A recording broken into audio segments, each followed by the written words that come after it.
Jamie Raskin just asked the question Republicans can't answer, and it cuts deeper than any political talking point. In a congressional hearing meant to highlight progress for trafficking survivors, Raskin ripped the mask off Washington's hypocrisy with one devastating question: who are they protecting? It wasn't theater, it wasn't empty rhetoric. It was a challenge that forced the room and the country to look at what's really being hidden behind closed doors. Because if lawmakers can pass bills claiming to support survivors while ignoring the voices of those demanding the release of the Epstein files, then what does justice really mean? Raskin wasn't just talking about Jeffrey Epstein or Ghislaine Maxwell. He was talking about the system that shielded them, the banks that moved their money, the agencies that looked away, the political figures who stayed silent. And thank you, Mr. Chairman. And thank you to the distinguished gentleman for his statement. Please, we're marking up the Bipartisan Trafficking Survivors Relief Act, a bill which is going to provide relief to victims and survivors of human trafficking who themselves have been unjustly targeted and criminalized as a result of their involvement in trafficking as victims. We've been pushing for nearly a decade to make this relief available at the federal level, and I'm delighted that we're able to work together on a bipartisan basis, and I look forward to its swift passage. But America, Mr. Chairman, is going to be wondering how we can pass a bill today called the Trafficking Survivors Relief Act when we turn a blind eye and a cold shoulder to the trafficking survivors who came to Washington, D.C. last week to demand the complete, comprehensive release of the Epstein files. It's not going to make any sense to America. In fact, it's going to look like we're trying to cover up for the cover-up that's taking place of the Epstein files. You know, the administration moved unilaterally to get Ghislaine Maxwell, Jeffrey Epstein's co-conspirator, partner in sex crime, moved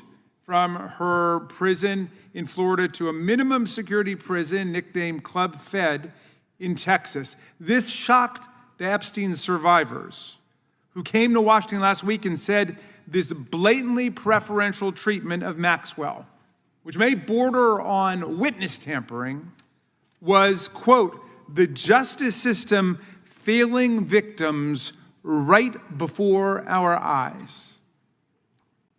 But this isn't just about Jeffrey Epstein or Ghislaine Maxwell. I mean, who's being protected by the members of Congress who refused to sign on to the discharge petition? By the way, we have a new member of Congress today from Virginia who has just come to join us, and he's adding his name to the discharge petition. That means any one of my colleagues on the Republican side can be the deciding signature on the discharge petition. You can take a stand and be a profile in courage, at least in standing up against Donald Trump. It's not really a profile in political courage because the vast majority of the American people want to see it. But I guess these days standing up against Donald Trump is what qualifies as political courage in Lincoln's party. But look who's being protected if you don't sign it. Well, all of those who abused children right alongside Jeffrey Epstein. All of his unnamed, unidentified co-conspirators who were protected by Alex Acosta's original corrupt bargain immunity agreement. All those people are being protected by your silence, your passivity. All of the banks, like Deutsche Bank, which allowed, facilitated, and failed to report the transactions that allowed this massive child trafficking ring to proceed. Millions and millions of dollars moving around the country to give to the girls, to cover it up, to pay people off. And then the modeling agencies that were used as a big cover story to traffic and abuse these children. That's who's being protected by your complicity with this new plot after Donald Trump performed a U-turn and decided, no, he didn't want the Epstein files out anymore. But that's not all, because this administration has been systematically dismantling 25 years worth of bipartisan progress made in combating trafficking and in protecting the victims and survivors, all while claiming they're making America safe again.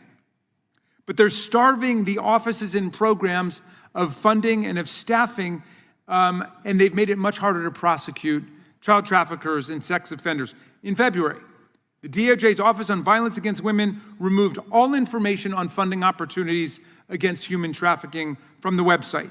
In April, the DOJ's Office of Justice Programs terminated hundreds of grants awarded to state and local law enforcement, defunding the police, and nonprofit groups that help survivors of sexual and domestic violence. Take the Hope and Healing Survivor Resource Center, based in the chairman's beautiful home state of Ohio. Hope and Healing provides emergency shelter, crisis services, and support to survivors of domestic violence, sexual assault, and human trafficking, including women like Casey, a stay-at-home mom who found a loaded pistol and 2 shotguns hidden in her house just days after her husband sexually assaulted her. Hope and Healing was able to get Casey and her kids out of the house and helped her to land on her feet. Federal grants make up 75% of that group's budget. Losing that funding would force Hope and Healing to fire their staff, including court advocates who help survivors navigate the legal system. This is going on throughout the federal government. They are gutting the anti-human trafficking programs. So leaving aside all of the political finger-pointing back and forth and who got there first to denounce child sex trafficking and so on, let's leave that to the side. Why don't we get together and say that we are going to work together to restore all of the funding and all the programs that have been gutted by the Trump administration so far.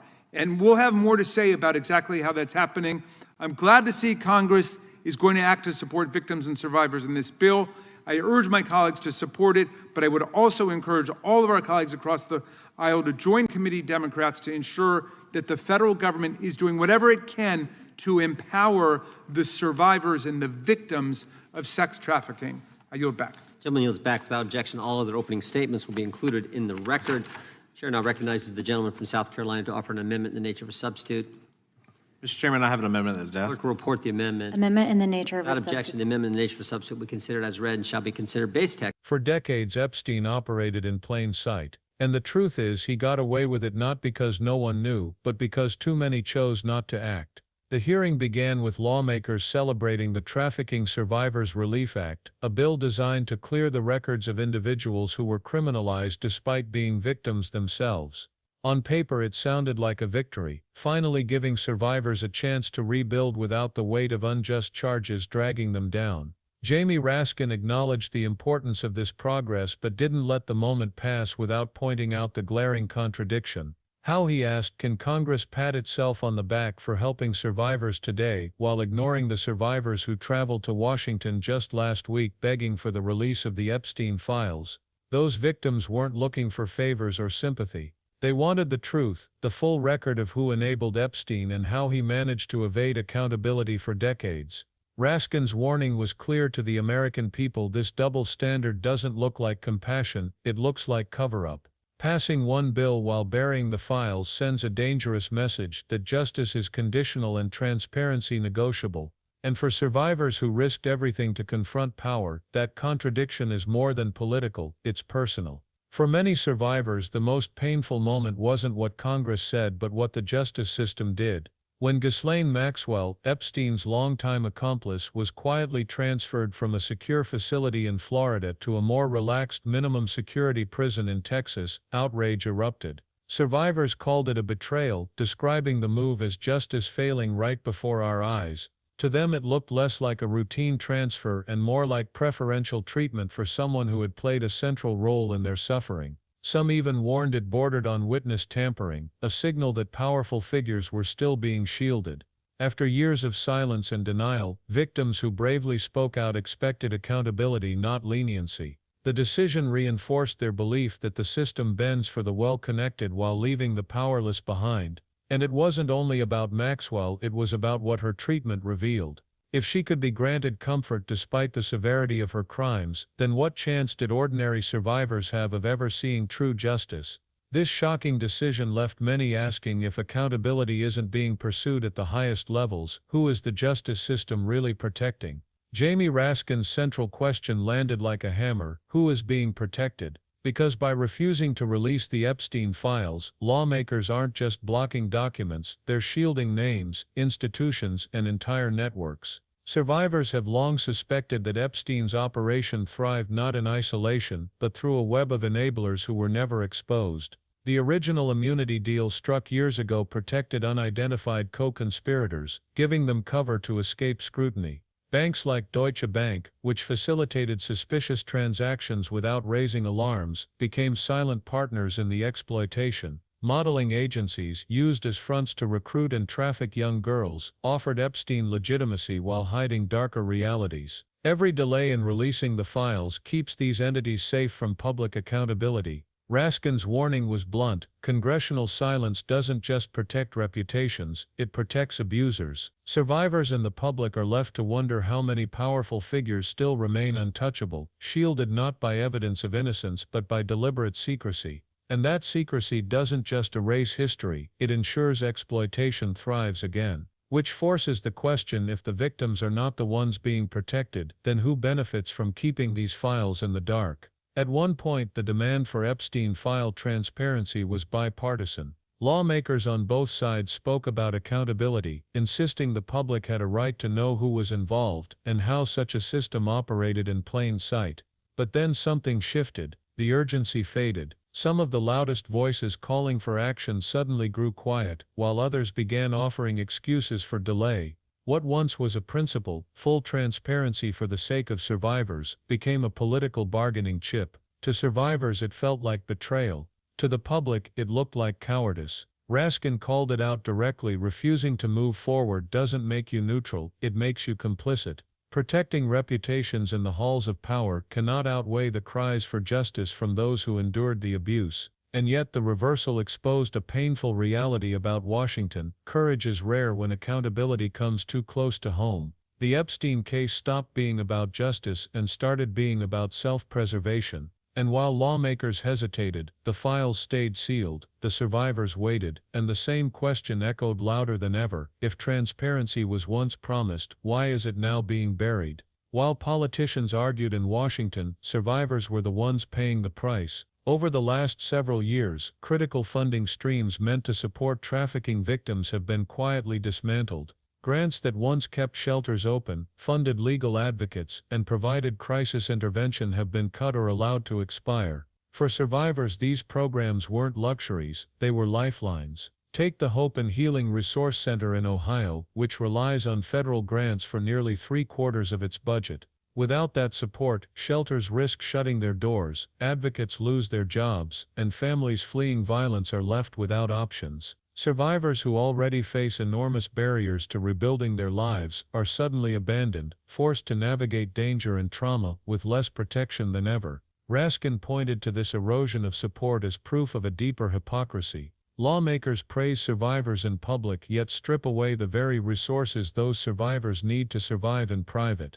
To the victims who traveled to Washington, this contradiction is unbearable. They don't just see a system that failed once, they see a system that continues to fail, again and again. And each cut, each delay, sends the same chilling message: survival isn't the priority, silence is. The Epstein story has always been bigger than one man. Jamie Raskin made that clear when he reminded the room that Epstein was only the face of a much larger system. Behind him stood an entire network of enablers, banks that moved his money, institutions that ignored red flags, and agencies that looked the other way. Modeling agencies provided a front, financial institutions processed suspicious transactions, and powerful figures were given immunity through legal loopholes. This wasn't just a series of mistakes, it was an infrastructure of exploitation, built on silence and protected by influence. That's why the demand to release the files carries so much weight. It's not simply about uncovering names, it's about exposing how deeply power was intertwined with abuse. If those files remain sealed, then the very structures that allowed Epstein to thrive remain intact, ready to protect the next predator with enough money and connections. For survivors, this isn't abstract, it's their lived reality.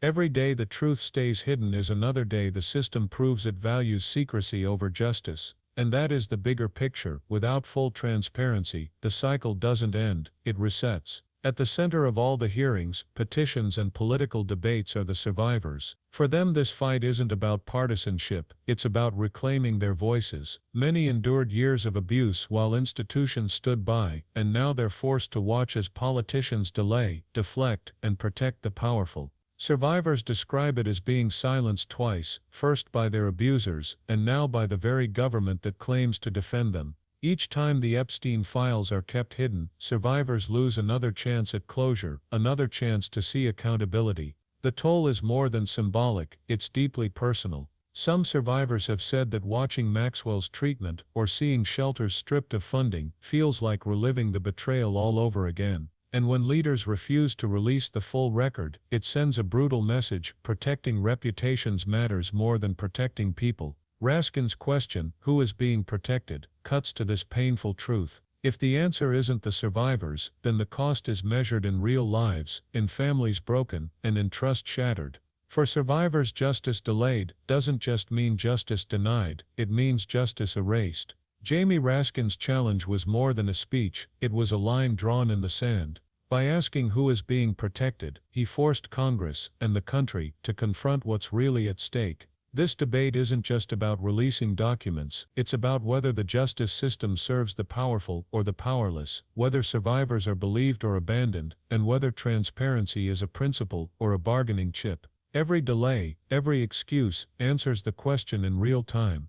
Because if the survivors aren't the ones being protected, then it's clear who is, and that truth should disturb every American. Survivors have shown unimaginable courage by speaking out, often at great personal cost. The least the public can do is echo their voices and refuse to let this story fade. The files are more than evidence, they are a chance to end decades of silence and finally shine light on the networks of exploitation that thrived in the shadows. If those in power won't demand accountability, then it falls on us to keep asking the question Raskin put on the record. Because until those files are released, justice will remain a promise unfulfilled.